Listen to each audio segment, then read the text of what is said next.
Why is it that the decisions that make us the happiest Mhm. are, well, they are often the exact same decisions that terrify us the most? Right. It's a huge question. It really is. And today, on a deep dive, we are going to explore that mystery. But before we get to the answer, I just want to take a moment to welcome you, our listener. Yes, welcome. We know you are here with a very specific goal today.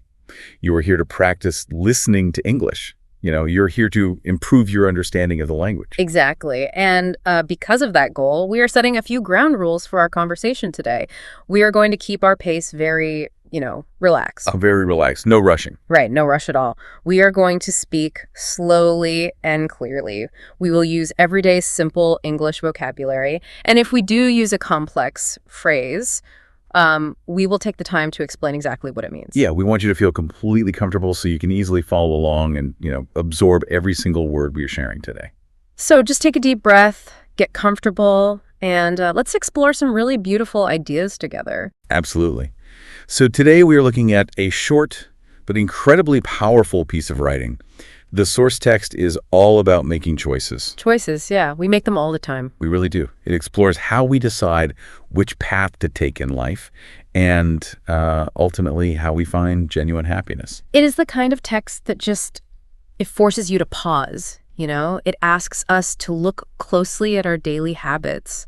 And the text starts with a very simple truth, which is that as human beings, we are constantly making choices. Constantly. Every single day, from the very moment we wake up, we are choosing. Yeah, like we choose what clothes to wear, we choose what to eat for breakfast. Right. We choose the exact words we want to say to our friends or to our coworkers. We choose which road to take when we walk or drive to work.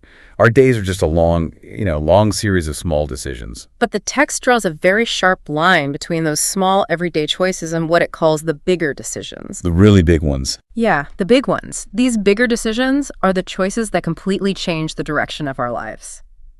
And the text makes a very strong statement here. It says that making big decisions is one of the hardest things humans ever do. Yeah. And it says that these life-changing choices, they cost us the most. Cost us the most.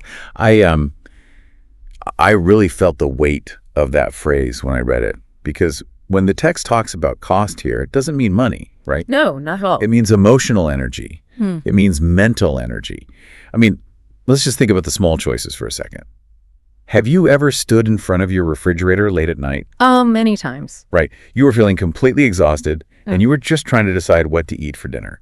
Just picking a meal can feel incredibly difficult when your brain is tired. It really can. Choosing it drains your battery. Yes, exactly. And if a small choice about food requires that much mental effort, imagine the massive amount of energy required for a huge life-changing decision. Oh, wow. Yeah. Because a small choice has a small consequence. If you eat a bad dinner, you just try again tomorrow. It is not a big deal. Right. You just have a better breakfast. Exactly. But when a decision is big, it shapes your entire future. You are taking complete responsibility for what happens next. And the weight of that responsibility is very heavy, mostly because we are terrified of making a mistake. We are so afraid of getting it wrong. Right. And because that weight is so heavy, because we want to avoid that fear of making a mistake, the text points out that we often fall into a sort of behavioral trap. Yeah. We look for the easy way out. Right. We look for an easy way out. And the easiest way out is to make choices based on what other people expect from us rather than what we actually want for ourselves. This is where the text provides some, deeply human examples of this trap. It paints a really clear picture of the ways we sacrifice our own desires just for the comfort of meeting expectations. Right, to make things easy. Yeah. For instance, the text mentions how we often pick a career simply because our parents think it is safe. And just to be clear for our listener, when we say a safe career, we mean a job that guarantees a steady paycheck. A job with no surprises. Right, a job that society respects. A job with very few risks. We choose the safe path to make our parents happy or to make society happy, even if we feel completely empty inside when we do that work. And that leads right into the text's next observation. Yeah. Because we do not just choose the wrong jobs, we stay in them. Yeah, that's the sad part. It is.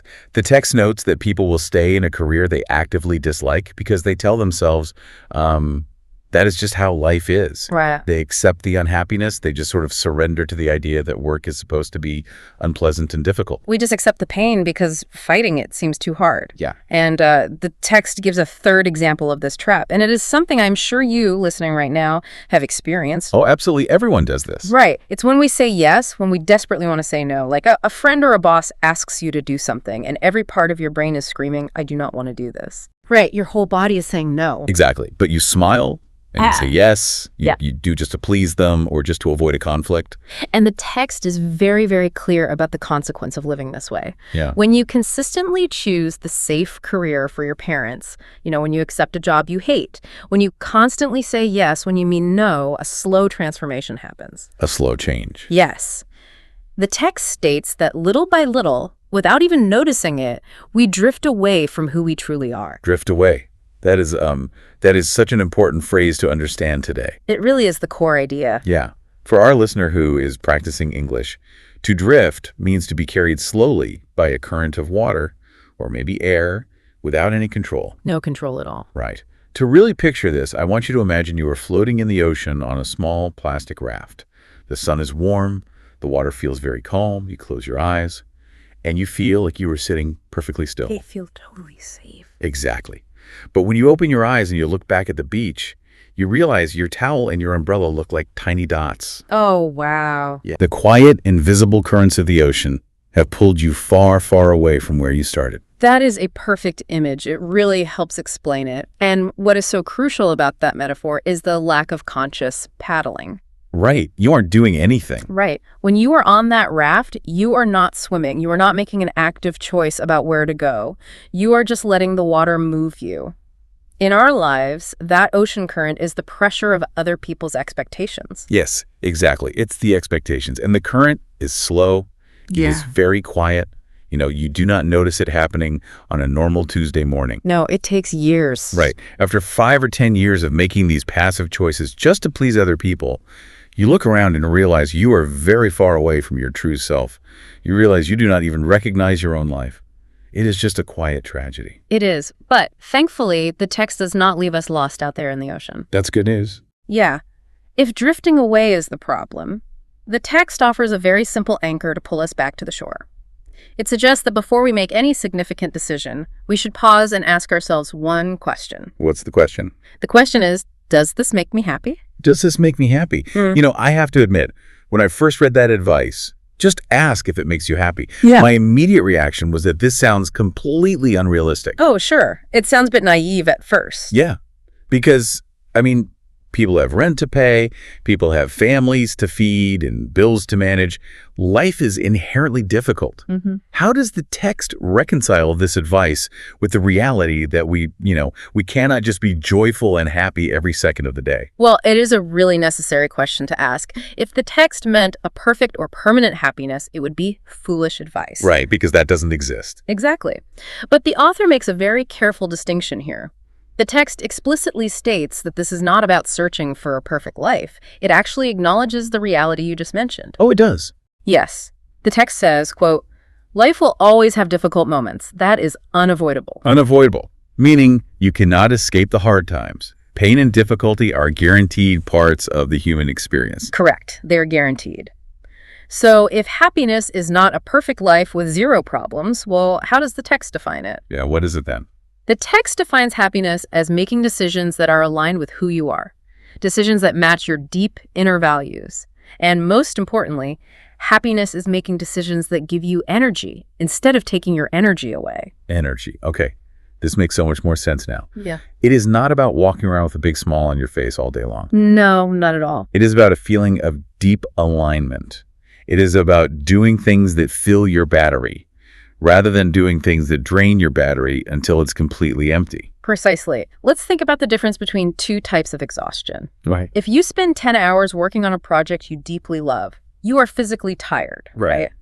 But you feel energized, you feel alive. Oh, I know that feeling. Yeah. But if you spend just 2 hours doing a job you hate, simply to please someone else, you feel completely drained, you feel empty. True happiness, according to the text, is seeking the choices that give you that vital energy. That vital energy. But, that realization, the idea that you need to start making choices that fill your battery, it actually creates a completely new problem. It does. And this brings us right back to the hook, the mystery we introduced at the very beginning of our deep dive. When you finally recognize a choice that will give you genuine energy, what does it feel like? You would naturally assume it feels warm and comforting and easy. Right, you'd think so. But the text reveals something very surprising. It says that the decision that makes you happy is often the exact same decision that makes you terrified. It triggers fear. Yeah, fear. And the reason it triggers fear is very logical when you really examine human nature. The text explains that a truly happy decision is usually a new decision. It is completely uncertain. Uncertain. Yeah.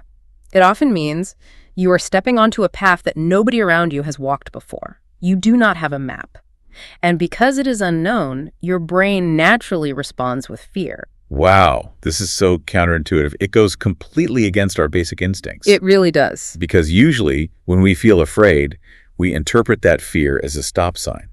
We think of fear as a red traffic light. We tell ourselves, I am scared, therefore this must be a terrible idea and I should turn around. Right. But the text argues the exact opposite. It suggests that fear can actually mean go. Go. That is the core revelation of this text. Fear is not always a warning that you are making a mistake. Often, fear is the exact sign that you are moving in the right direction. It acts as a compass, pointing you toward the life you are meant to live. A compass. I love that. The text paints a picture of people who followed that compass, people who broke the mold of their daily lives. Right. And it shares 3 very vivid emotional examples of this fear in action. Yes, 3 great examples. It talks about someone leaving a stable job for something they truly love.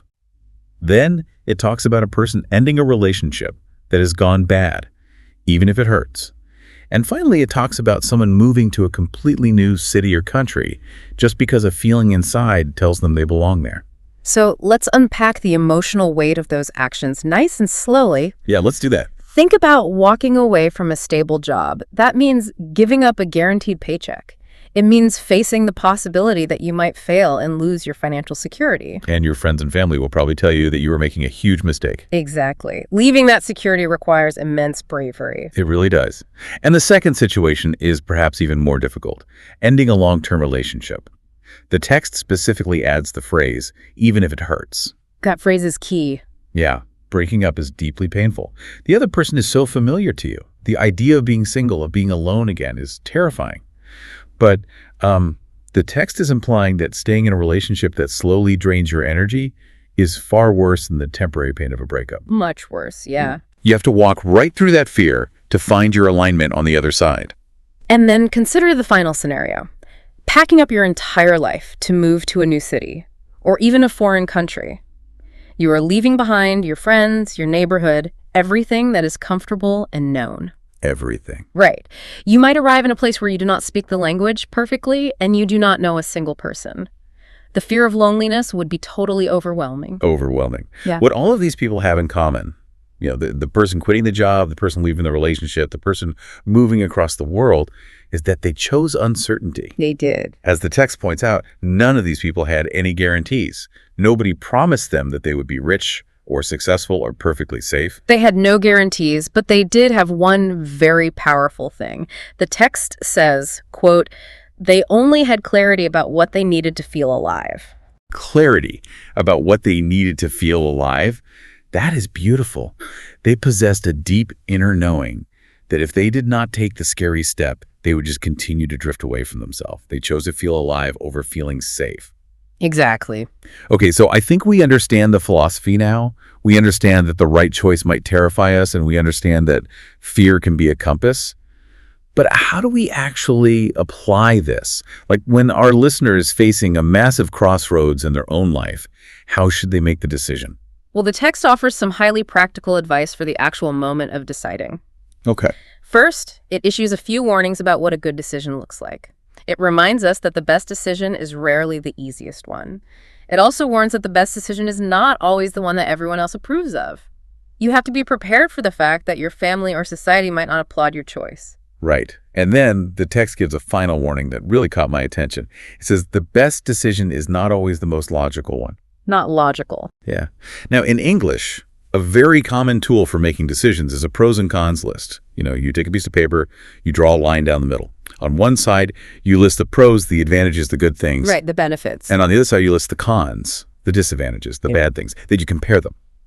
Writing down advantages and disadvantages seems like the smartest, most mature way to handle a big move. So why does the text advise us to throw that list away? Because a list of pros and cons is a tool of pure logic. It relies entirely on cold, hard facts. It is essentially just math. Just math. Yeah. And what the text argues is that logic is designed to measure safety and survival.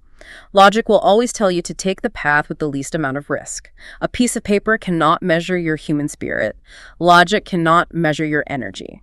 That makes perfect sense. I mean, if I make a list of pros and cons about moving to a new country where I do not have a job, the con side, the negative side, will be incredibly long. Oh, definitely. Logic will loudly tell me to unpack my bags and stay home in my safe, boring routine. Exactly. But if staying home makes you deeply miserable, if it drains your battery every single day, then your logical list has completely failed you. Logic has kept you trapped. Trapped by paper. Yes. That is why the text suggests putting the paper away.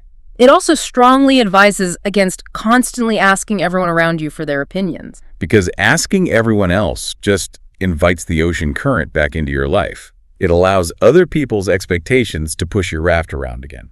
Precisely. So if we cannot use a list of pros and cons, and we cannot ask our friends for advice, what tool do we use? What is the final test? The text replaces the logical test with a physical test. It asks you to pay close attention to the sensations in your own body. In your body. Yes.